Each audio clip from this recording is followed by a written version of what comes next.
Hello, in front of me I've got TCL NXTpaper. In this video I'll show you how to enter bootloader mode.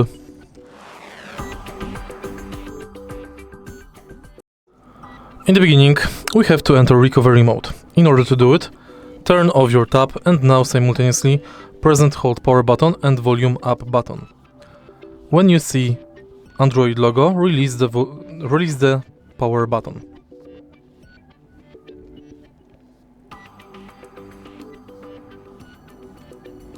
Keep holding the volume up button.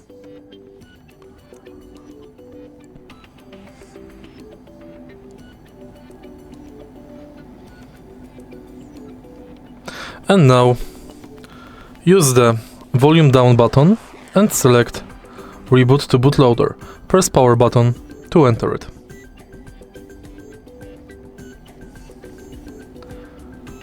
Now the tab is in bootloader mode. To turn off bootloader mode, press and hold power button and volume up button for several seconds.